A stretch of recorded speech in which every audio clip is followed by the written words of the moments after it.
हम लोग को काफिर बोलता है। प्रधानमंत्री नरेंद्र मोदी का 2015 का एक भाषण सुनिएगा। आतंकवादियों को ऐसा ना पहना दिया दिमाग में, इतना मार मारेगा। दुनिया के सारे देश के पास सेना है, लेकिन पाकिस्तानी सेना के पास अपना एक देश है। सेनापति जो है हमेशा भारत से उलझते रहता है, कुछ नहीं करना है, बस उनके दुश्मनों को। और पाकिस्तान जब बना तो हमारा संविधान भी बनना चालू हो गया, पाकिस्तान का भी संविधान बनने लगा। हम लोग के साथ अच्छा ये था कि हम लोग का संविधान बनना चालू हुआ 1946 में और लागू हो गया 1950 में। बीच में जो 3 साल का टाइम था, 3 साल का टाइम, हम लोग का संविधान बनने में 3 साल, क्योंकि 26 जनवरी को लागू हो गया, इसको पूरा नहीं गिनेंगे। और बन तो गया था 1949 में ही, तो मेनली हम लोग के संविधान बनने में कितना साल लगा? 3 साल। इस 3 साल में कुछ समय तो माउंटबेटन रहा, उसके बाद चक्रवर्ती राजगोपालाचारी रहे, और तत्काल बाद संविधान क्या हो गया? लागू हो गया और राजेंद्र प्रसाद को दे दिया गया और सेना को कह दिया गया अपना काम कीजिए। पाकिस्तान के साथ ऐसा नहीं हुआ। पाकिस्तान का भी संविधान बनना चालू हुआ 1947 में, अब बन के तैयार हुआ 57 में। 10 साल लगा। जन्नत बना रहे थे, समझा जी? तुम भी क्यों हंसते हो?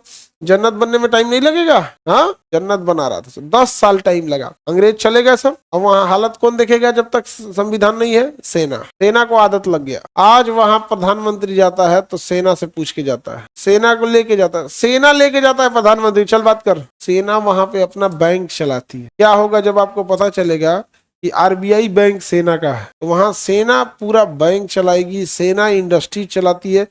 मतलब पाकिस्तान देश नहीं है, पाकिस्तान के पास कोई सेना नहीं है, बाकी पाकिस्तानी आर्मी के पास एक देश है। दुनिया के सारे देश के पास सेना है, लेकिन पाकिस्तानी सेना के पास अपना एक देश है। तो सेना वहां हमेशा ऐसे रहते है, अपने से फील्ड मार्शल की उपाधि दे दी है। उसके प्रधानमंत्री को देखिएगा, ऐसा बात करेगा सेनापति से लगेगा कि क्या बात कर रहा है। इसलिए सेनापति जो है हमेशा भारत से उलझते रहता है, क्योंकि सेनापति का वैल्यू तब तक है जब तक युद्ध जैसा माहौल हो। और वहां जैसे हम लोग यहाँ प्रधान नेता सब कैसे पोस्टर बैनर चिपकाता है सर, वैसे वहाँ फौजी सब चिपकाता है सर।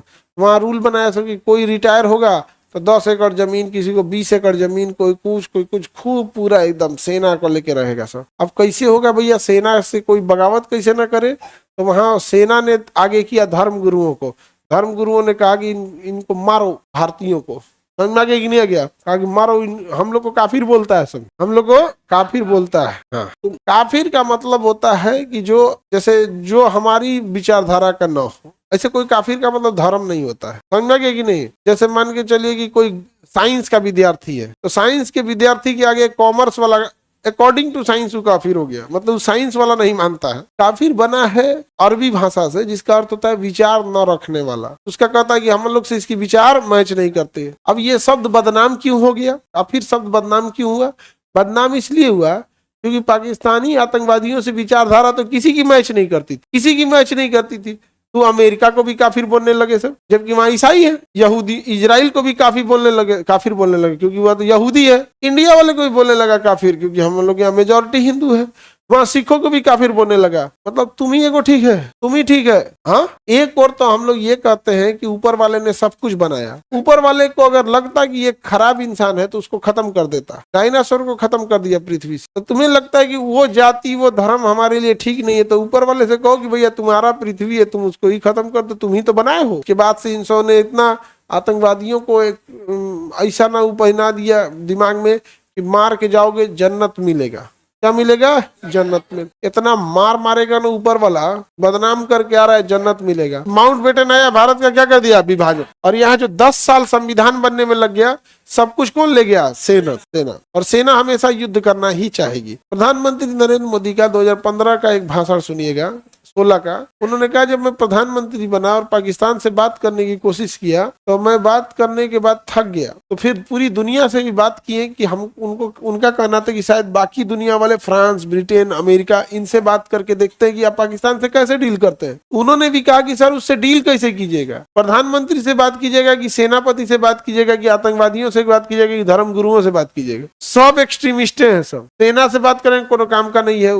सेना से तो आप बातें नहीं कर सकते ना, हायरकी नहीं है। प्रधानमंत्री का मतलब क्या बनता है? इधर समझौता एक्सप्रेस हुआ ना, जैसे वहां का प्रधानमंत्री था इससे पहले जो शहबाज शरीफ, एक और शरीफ था कोई, नवाज शरीफ अटल बिहारी वाजपेयी के समय समझौते का हाथ बढ़ाया था। एक प्रधानमंत्री जो होता है वो समझौते का, और अटल बिहारी वाजपेयी भी यहाँ से बस से गए थे, समझौता बस से यात्रा चालू है लाहौर तक, ताकि सद्भावना हो सके। भाई परवेज मुशर्रफ सेनापति था, सेनापति कहा कि बिना हमसे पूछे ऐसे करोगे, बम ब्लास्ट करा दिया समझौता एक्सप्रेस में, कारगिल युद्ध करा दिया। कहा कि आओ और ही समझौता करने आओ। अभी इंडिया पाकिस्तान का बड़ा शांत चल रहा था, मुनीरवा आसिफ मुनीर ये देखिए पहलगाम का अटैक करा दिया, कितना दुर्दांत तरीके से कराया गया इन लोग। भारत में भी थोड़ा सोचना चाहिए कि कुछ नहीं करना है भारत में, बस उनके दुश्मनों को हथियार प्रोवाइड कर देना है, बाकी सारा काम खुद कर देंगे। हालांकि भारत वहां प्रोवाइड कर भी देते हैं, हम मारो सब तो नहीं।